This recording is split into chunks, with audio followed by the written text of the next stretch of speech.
రేపే అతిపెద్ద అమావాస్య. ఈ అమావాస్య మనకు ఉగాదికి ముందు వస్తుంది కాబట్టి ఇది సామాన్యమైనది కాదు. ఈ రోజునే మనకేంటంటే గనక గ్రహణం కూడా ఏర్పడుతుంది. అలానే ఏంటంటే గనకనండి మీరు ముఖ్యంగా స్నానం చేసే నీటిలో ఇది ఒక్కటి కలుపుకొని చేస్తే చాలు. 7 ఏళ్ల దరిద్రం పోతుంది. కోటి జన్మల పుణ్యంతో మీరు కోటీశ్వరులాగా మారిపోతారు. అలానే కాకుండా మీ ఇంట్లోకి డబ్బు వస్తూనే ఉంటుందని చెప్పొచ్చు.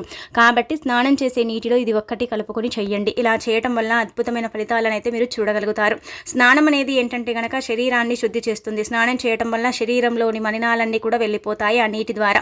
గ్రహ దోషాలు కానీ అలానే కాకుండా పూర్వకర్మ అంటే పాపాలు శాపాలు ఇలాంటివి ఉంటూ ఉంటాయి కదా, అలాంటి వాటి నుంచి మనం బయటపడడానికి స్నానం అనేది చక్కగా మనకు ఉపయోగపడుతుంది. చాలా మంచి ఫలితాన్ని తెచ్చిపెడుతుంది. కాబట్టి రేపు ముఖ్యంగా మనకు శనివారం, అలానే కాకుండా ఇలా గ్రహణము అమావాస్య కూడా ఉంది కాబట్టి శని అమావాస్య కావున మనం స్నానం ఈ విధంగా ఆచరించాలని మనకు శాస్త్రాలే చెప్తున్నాయండి. కాబట్టి ఏంటంటే స్నానాన్ని ఈ విధంగా చెయ్యండి. స్నానం చేసే నీటిలో ఏది వేసుకోవాలి, అలానే కాకుండా ఎలాంటి నియమాలను ఆచరించాలో తెలుసుకునే ముందు ఒక చిన్న రిక్వెస్ట్ అండి.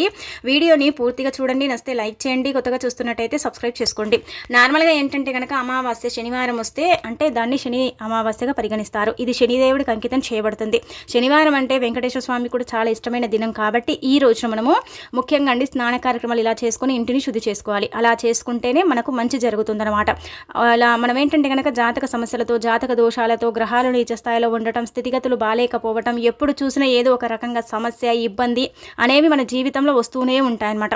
చాలా వరకు కూడా ఏంటంటే మనం ఇబ్బంది పడిపోతూ ఉంటాం. ఏం చేయాలో అర్థం కాదు. ఎందుకే మమ్మల్ని ఇట్లా గ్రహాలు పట్టి పీడిస్తున్నాయి, శని మమ్మల్ని పట్టి పీడిస్తుంది, దరిద్రాలన్నీ కూడా మాకే అంటే ఇలా ఎందుకు ఇబ్బంది పెడుతున్నాయో అర్థం కావటం లేదండి అని బాధపడతారు కదా. అలాంటి వాళ్ళు ఏంటంటే కనుక స్నానాన్ని ఈ విధంగా చేసుకోవటం వల్ల మంచి ఫలితం అయితే వస్తుంది. ముఖ్యంగా మీరేంటంటే కనుక అమావాస్య కాబట్టి ఇంటిల్లి పాది కూడా అండి, ఇంట్లో మీ పిల్లలు కావచ్చు, మీరు కావచ్చు, మీ పెద్దవారు ఎవరైనా కావచ్చు, ఉదయం సాయంత్రం స్నానం చేయండి. కుదరదండి మాకు ఉదయం సాయంత్రం చేయటం అంటే గనక ఒక్క పూట స్నానమైనా సరే చేయండి, కానీ స్నానం చేసేటప్పుడు ఇది నీటిలో కలుపుకోండి. ఇలా చేయటం వల్ల శని బాధలు మనని ఇబ్బంది పెడుతూ ఉంటాయి కదండి. శని వల్ల కూడా మనం చాలా సఫర్ అయిపోతూ ఉంటాము.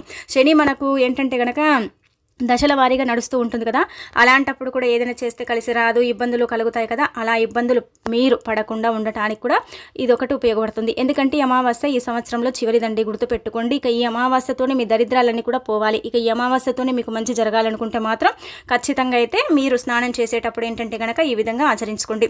నార్మల్గా ఏంటంటే కనుకనండి స్నానం చేసేటప్పుడు అందరికి అందుబాటులో ఉండే ఉప్పు, అలానే కాకుండా పసుపు అండి.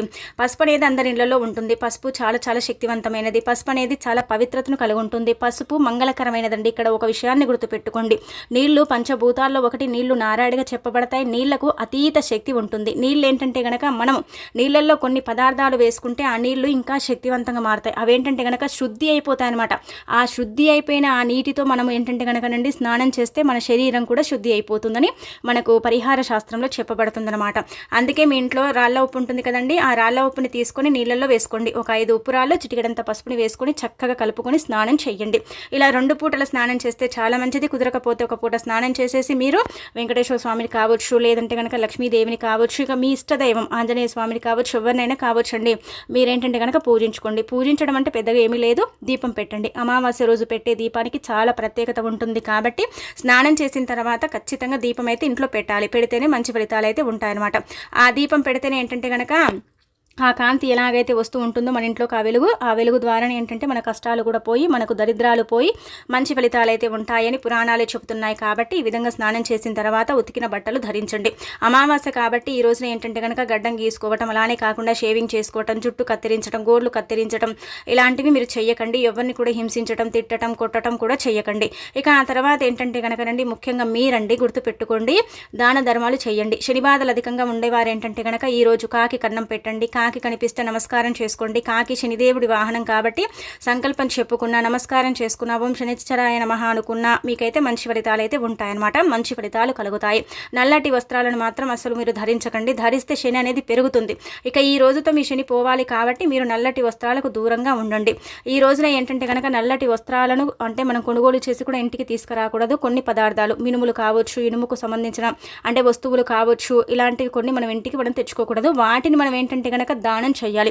శని మీ జీవితంలో అధికంగా ఉందనుకోండి, మీరేం చేయండి అంటే కనుక నల్ల నువ్వులని దానం చేయండి, లేదంటే నల్లటి చెప్పులని ఒక జత ఎవరికైనా సరే దానం చేయండి. ఈ రోజు ముఖ్యంగా ఇలా దాన ధర్మాలు చేస్తే శని అనుగ్రహం కలుగుతుంది. శనిదేవుడు వాస్తవానికి చెప్పాలంటే చాలా మంచివాడు అనమాట. అంటే మనం మంచి చేశామనుకోండి మనకు మంచి చేస్తాడు, మనం చెడు చేస్తే మనకు చెడు చేస్తాడని ఇలా పరిహార శాస్త్రంలో చెప్పబడుతుంది అనమాట. ఇక అలానే కాకుండా ఈరోజు అమావాస్య కాబట్టి ఇలా మీరు ఆచరించుకుంటే సరిపోతుంది. కుక్కలకు కాకులకు ఖచ్చితంగా అన్నం పెట్టాలి. అలా పెడితే మీకు తిండికి కొరత రాదనమాట. ఇక అమావాస్య కాబట్టి గుమ్మానికి ఇది ఒకటి కట్టండి. గుమ్మానికి ఇది కడితే అద్భుతమైన ఫలితాలు ఉంటాయి. గుమ్మానికి ఇది కట్టడం వల్ల మీకు మంచి జరుగుతుంది, మంచి మేలు కూడా చేకూరుతుంది. గుమ్మానికి ఇది కట్టడం వల్ల అష్ట దరిద్రాలు పోయి అష్ట ఐశ్వర్యాలతో మీ ఇల్లు తులతూగుతూ ఉంటుంది. అద్భుతమైన ఫలితాలతో మీ జీవితం మారుతుందన్నమాట. అందుకే మీ ఇంటి గుమ్మానికి ఇది ఒకటి కట్టండి. ఇలా కట్టడం వల్ల అండి చాలా వరకు కూడా మీకు మేలు చేకూరుతుంది. మన ఇంటిపై ఏంటంటే కనుక చాలా వరకు కూడా అండి మంది ఏడుపులు, మంది దిష్టి, అలానే కాకుండా ఇరుగువారు పొరుగువారు మన ఇంటిపై కుళ్ళుకోవటం, కుతంత్రాలు అంటే జరపటం, అసూయతో రగిలిపోవటం, ఇవన్నీ కూడా మనం చూస్తూ ఉంటాం సర్వసాధారణంగా. వాటన్నిటి నుంచి కూడా మీరు అంటే విముక్తి కలిగించుకోవాలి. వాటన్నిటి నుంచి కూడా మీరు బయటపడాలంటే ఖచ్చితంగా గుమ్మానికి అయితే ఇది కట్టాలి. మనకు ఉగాదికి ఒక రోజు ముందు వస్తుంది కాబట్టి ఈ విధంగా మనం కట్టుకోవడం వల్ల అయితే ఇంకా మంచి ఫలితాలు ఉంటాయన్నమాట. అందుకే మీరు ఏంటంటే ఒక ఎరుపు రంగు వస్త్రం తీసుకొని అందులో ఒక కొబ్బరికాయ పెట్టి ఆ తర్వాత అరస్పూనన్ని నవధాన్యాలు పోసేసి గుప్పెడంత రాళ్ళ ఉప్పు, అరస్పూనంత కుంకుమ, అరస్పూనంత పసుపు, 4 నల్ల గవ్వలు, అత్తరు 5 చుక్కలు, లేదంటే రోజ్ వాటర్ 5 చుక్కలు, రోజ్ వాటర్ కూడా లేకపోతే రోజ్ పెటల్స్ ఉంటాయి కదా, గులాబీ రెక్కలు అవి 5 పెట్టండి. అంటే ఇలా ఈ విధంగా ఇవన్నీ కూడా పరమ పవిత్రమైనవి, చాలా చాలా శక్తివంతమైనవి, అమావాస్యకు సరి సమానమైనవి, అద్భుతమైన ఫలితాలను తెచ్చిపెట్టి మన జీవితాన్ని మార్చేటివి అనమాట. అందుకే మీరేం చేయండి అంటే కనుకనండి ఈ విధంగా కట్టుకోండి. ఇలా కట్టడం వల్ల మీ ఇంటిపై చాతబడి జరిగినా, చెడు జరిగినా, ఎలాంటి ప్రయోగాలు ఉన్నా సరేనండి వాటిని తిప్పికొట్టడానికి చక్కగా ఉపయోగపడుతుందన్నమాట. అమావాస్య రోజున భూమిపైన ఎన్నో దుష్టశక్తులు అంటే సంచరిస్తూ ఉంటాయి. ఆ దుష్టశక్తుల వల్ల కూడా ఏంటంటే మనకి ఇబ్బంది కలుగుతూ ఉంటుంది కదా. అలా కూడా కలగకుండా ఉండటానికి కొంతమంది అమావాస్య అంటే చాలా భయపడిపోతూ ఉంటారనమాట. అంటే అమావాస్య వచ్చింది కదా, ఏం జరుగుతుందో, ఎలా ఉంటుందో అని కొంతమంది ఏంటంటే భయపడతారండి. కొంతమందికి అమావాస్య అంటే అసలు పడదు, అంటే గొడవలు జరుగుతూ ఉంటాయి, ఇబ్బంది కలుగుతూ ఉంటుందని కొంతమంది ఏంటంటే కనుక అమావాస్యను అవాయిడ్ చేస్తూ ఉంటారు. అమావాస్య రోజు అంటే ఇలా డల్లుగా ఉండటం, అలానే కాకుండా ఏంటంటే ఇంట్లోనే కూర్చోవటం, బయటికి వెళ్ళకుండా ఉండటం, ఇలాంటివి మనం సర్వసాధారణంగా గమనిస్తూ ఉంటాం. మనం కూడా మన ఇంట్లో కూడా ఇలా జరుగుతూ ఉంటాయి కదా. కానీ అలా భయపడకండి. అమావాస్య మనకేంటంటే కనుక చెడుని తీసేసి మంచిని తెచ్చిపెట్టడానికి, అద్భుతమైన ఫలితాలతో మన జీవితాన్ని ముఖ్యంగా మార్చడానికి ఉపయోగపడుతుందన్నమాట. అందుకే మీరు అమావాస్య రోజున ఇలా ఒక వస్త్రం తీసుకోండి. ఈ నల్లగవ్వలు ఏంటంటే కనుక చాతబడి అలానే కాకుండా ఆత్మలు ఉంటాయి కదండి, మన ఇంటిని పట్టి పీడిస్తూ ఉంటాయి. ఇలా నరదిష్టి వల్ల మనం సఫర్ అవుతాం కదా, దాన్ని తీసేయడానికి ఉపయోగపడతాయండి. నల్లగవ్వలు అనేవి మనకు పూజా స్టోర్స్లో లభిస్తాయి కాబట్టి వాటిని తెచ్చేసుకొని నల్లగవ్వలను ఇంటికి కట్టండి. ఇలా మనం ఏంటంటేనండి మనకు మన ఇల్లు బాగాలేదనుకోండి, మనకు అనుకూలించదు, ఇంటి పరంగా కొంచెం బాగుండదు కదా, మనకు బాగుండనప్పుడు మనం ఏం చేస్తాం, ఎక్కడికైనా సరే వెళ్తాం. అంటే ఒక సాధువు దగ్గర కానీ మనకు తెలిసిన వాళ్ళ దగ్గర కానీ వెళ్ళేసి మనం పరిహారాలు చేయించుకుంటామండి. చేయించుకున్నప్పుడు కూడా ఏం పెద్దగా ఫలితం ఉండదు, వాళ్ళు కూడా యాజ్ ఇట్ ఈజ్గా ఇలాగే చేస్తారు. మనకైతే శాస్త్రాల్లోనే చెప్పబడుతుందన్నమాట. మనమే మన చేతుల ద్వారా ఇవన్నీ కూడా మనం తెచ్చుకుంటాం. పెద్దగా అంటే కనుక మనం ఇక్కడ 100 రూపాయలు ఖర్చు చేస్తామేమో, కానీ ఫలితం ఎంతలా ఉంటుంది. కాబట్టి మీరు కూడా అంటే ఈ విధంగా మీరు మర్చిపోకుండా చేసేసుకోండి, మంచి ఫలితాన్ని పొందండి, మీకుండే ఇబ్బంది అంతా కూడా తీసేసుకోండి. అంటే మనం అటు ఇటు వెళ్లకుండా మన చేతుల ద్వారా మనం చేసుకొని మన ఇంటిని మనం కాపాడుకోవాలి. ఇల్లు మనకు అనుకూలించేలాగా చేసుకోవాలి, ఇంటి వాతావరణం మనకు బాగా కలిసి వచ్చేలాగా చేసుకోవాలన్నమాట. చాలా చాలా పవిత్రమైన పరిహారం అండి. ఎవరైతే దీన్ని నమ్మకంగా చేస్తారో వాళ్ళ ఇల్లు ఎప్పుడు కూడా అండి సుఖ సంతోషాలతో చక్కగా అభివృద్ధిలో ఉంటుందన్నమాట. ఇది ఇంటి గుమ్మానికి కట్టడం వల్ల ఆ ఇంట్లోకి ఏంటంటే కనుక దృష్ట శక్తులు కావచ్చు, నెగిటివ్ కావచ్చు, మంది ఏడుపులు, కుళ్ళు, కుతంత్రలు, కొంతమంది మనం అంటే పడని వారు మన శత్రువు కావచ్చు, మనం అంటే గిట్టని వారు కొంతమంది మన పాలోళ్ళు కావచ్చు, మనని ఇబ్బంది పెడుతూ ఉంటారు కదా, అలాంటి వాటి నుంచి కూడా మీరు బయటపడగలుగుతారు. అలాంటి వాటి నుంచి కూడా మీరు బయటికి రావడానికి చక్కగా ఉంటుందండి. ఒక్కొక్కసారి ఏమవుతుందంటే కనుక మన అంటే ఇంట్లోకి మన నుంచే మన చెడు అనేది అంటే మన ద్వారా మన ఇంట్లోకి చెడు అనేది ప్రవేశిస్తుంది. అలా కూడా ప్రవేశించకుండా ఉండటానికి ఉపయోగపడే పరిహారం అండి. చాలా చిన్న పరిహారమే, పెద్దదేం కాదు. అన్నీ కూడా మీకు ఏంటంటే కనుక మన ఇంట్లోనే ఉంటాయి. కొబ్బరికాయ దొరుకుతుంది, నవధాన్యాలు పూజా స్టోర్స్లో లభిస్తాయి, అంటే నల్లగవ్వలు కూడా పూజా స్టోర్స్లోనే దొరుకుతాయి. ఇవి ఎవరికి పడితే వారికి ఇవ్వరు, కాకపోతే మీరు అడిగి తెచ్చుకోండి. చిన్నవైనా పర్వాలేదు, ఇందులో చిన్న సైజు ఉంటాయి, పెద్ద సైజు ఉంటాయి, ఏవైనా పర్వాలేదండి. ఇవే తీసుకోవాలని రూల్ ఏమీ లేదు. మీరు ఏవి తెచ్చేసుకునైనా సరే పరిహారం అయితే చేసేసుకోవచ్చు అనమాట. ఇలా చేసేసుకోవటం వల్ల అయితే ఫలితాలు అయితే పొందుతారనమాట. ఫలితాలను పొంది మీ జీవితాన్ని మార్చుకోండి, మీకుండే ఇబ్బంది అంతా కూడా తొలగించుకోండి. దైవానుగ్రహంతో ఏంటంటే కనుక కొత్త సంవత్సరం అంటే ఉగాదికి ఒక్క రోజు అమావాస్య ముందు వచ్చింది కాబట్టి చాలా మంచిదండి. అంటే మనకుండే ఇబ్బంది అంతా కూడా పోగొట్టుకోవడానికి అమావాస్య వచ్చిందని మనకి ఏదంటే వేద పండితులు చెబుతున్నారు. ఈ రోజు ఏంటంటే కనుక అంటే షష్టగ్రహ కూటమి కూడా మనకి ఏర్పడుతుంది కాబట్టి ఇంకా మనకు మంచి జరగాలి, ఇంకా మన అభివృద్ధి బాగుండాలి, మేము ఇంకా ముందుకు వెళ్ళాలి, లైఫ్లో సక్సెస్ని చూడాలని కోరుకునేవారు ఇల్లు ఎప్పుడు కూడా బాగుండాలండి. మా ఇల్లు బాగాలేకపోతే మాకు చాలా ఇబ్బంది అండి, ఇల్లు బాగుంటేనే కదా మేము సంపాదించుకోగలుగుతాం, ఎదగగలుగుతాం అని అనుకుంటారు కదా, అలాంటి వాళ్ళకైతే పర్ఫెక్ట్గా పనిచేసే పరిహారం అండి. ఇవన్నీ కూడా చాలా చాలా పవిత్రత కలిగి ఉండే వస్తువులు అనమాట. ముఖ్యంగా ఇందులో కొబ్బరికాయ చాలా కీలక పాత్రను పోషిస్తుందన్నమాట.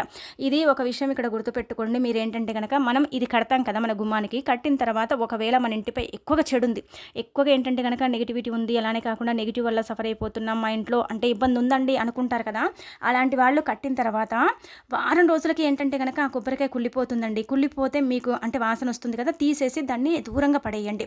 మన వల్ల ఇతరులకు హాని జరగకూడదు కాబట్టి దాన్ని తీసేసి ఒక ప్రదేశంలో ఎక్కడైనా సరేనండి, ఏదైనా చెట్టు మొదట్లో కానీ ఎక్కడైనా సరే కొంచెం దూరంగా పడేయండి. పారి నీళ్ళు ఉంటే అక్కడ పడేయండి. మళ్ళీ కట్టకండి. మళ్ళీ అమావాస్య వస్తుంది కదా, ఆ రోజు కట్టుకోండి. ఇది అమావాస్యకు మాత్రమే చేయబడ్డ పరిహారము, చేసుకోవాలని శాస్త్రాలు వేద పండితులు చెప్పడం జరుగుతుంది. పూర్వకాలంలో మన పూర్వీకులు ఈ విధంగా ఆచరించేవారని, అలా ఆచరించడం వల్లనే మన యొక్క జీవితం అనేది మారిందని, అలానే కాకుండా వారు అంటే సుఖ సంతోషాలతో ఉండేవారని, వారికి ఇబ్బందులు లేకుండా అంటే చక్కగా ఉండేవారని మనకు పురాణాలు చెబుతున్నాయి. కాబట్టి ఈ విధంగా ఈ అమావాస్య రోజు మీ ఇంటి గుమ్మానికి ఇలా కట్టేసుకొని మీకుండే ఇబ్బంది పోగొట్టుకొని మీ ఇల్లు మీకు అనుకూలించేలాగా చేసుకోండి. ఎప్పుడైనా సరేనండి ఒకటి గుర్తుపెట్టుకోండి, ఇంటిపైన చెడు ప్రయోగాలు జరిగితే ఇల్లు మనకు అనుకూలించదండి. అనుకూలించక ఏంటంటే కనుక ఇల్లు భరించక మనకు అనుకూలించక చాలా సమస్యలని క్రియేట్ చేస్తుంది అనమాట.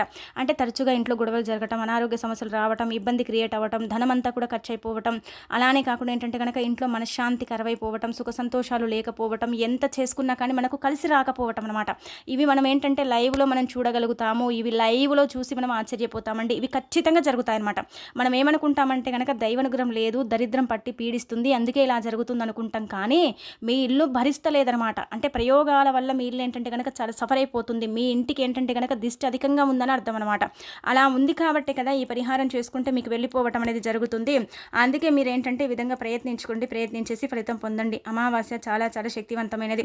ఇక ఈ రోజున మనకి ఏంటంటే గ్రహణం అనేది కనిపించదండి. ఇది సాయంత్రం ఏర్పడుతుంది. సాయంత్రం మనకు సూర్యుడు కనిపించడు కదా, అందుకే ఈ గ్రహణం అయితే కనిపించదు. కాకపోతే ఏంటంటే కొంతమంది రాసుల వారికి కొంచెం ఇబ్బంది, వాటికి తగ్గట్టుగా మీరు పరిహారాలు చేసేసుకుంటే సరిపోతుందండి. ఎక్కువగా దైవారాధన చెయ్యండి. అది చెయ్యండి ఇది చెయ్యండి అని కాదు, దైవారాధన చెయ్యండి. ఇష్ట దైవాన్ని పూజించండి. శని ఎక్కువగా ఉంటే శనీశ్వరుణ్ణి పూజించండి, శనిదేవుణ్ణి పూజించండి. అలానే కాకుండా మీ అప్పులు తీరాలంటే వెంకటేశ్వర స్వామిని పూజించండి. అలానే కాకుండా మనకు చక్కగా దైవానుగ్రహం కలగాలంటే, మనకు లక్ష్మీదేవి, డబ్బు రావాలన్నా లక్ష్మీదేవి, మనకు బలం పెరగాలి, చక్కగా అభివృద్ధి ఉండాలనుకుంటే మాత్రం ఆంజనేయ స్వామిని. ఇలా శనివారం రోజు మనకి ఇలా అమావాస్య వచ్చింది కాబట్టి ఈ విధంగా మన సమస్యకు తగ్గట్టు మన భగవంతుడిని పూజించుకుంటే ఖచ్చితంగా మనకుండే ఇబ్బంది అంతా కూడా పోయి మనం పట్టిందల్లా బంగారం లాగా మారుతుంది. చక్కటి అంటే ఫలితాలను మనం చూడటానికి అవకాశం ఉంటుందండి. కాబట్టి అమావాస్యను వదులుకోకుండా ఈ పరిహారాలు చేయండి. స్నానం చేసే నీటిలో ఉప్పు పసుపు కలుపుకొని చేసుకోండి. అలానే కాకుండా ఏంటంటే కనుక స్నానం చేసిన తర్వాత ఖచ్చితంగా ఏంటంటే కనుక మీరండి దీపం అయితే పెట్టుకోండి. ఇంట్లో చాలామంది అనుకోవచ్చు అమావాస్య రోజు దీపం పెడితే మంచిదండి అంటే కనుక లక్ష్మీదేవి అనుగ్రహం కలుగుతుంది. లక్ష్మీదేవికి అమావాస్య అంకితం చేయబడుతుంది. భూమిపైన ఈ తల్లి ఏంటంటే కనుక సంచరిస్తూ ఉంటుంది కాబట్టి దీపం పెడితే ఆ ఇంట్లోకి ప్రవేశిస్తుందని పురాణమే చెబుతుందండి.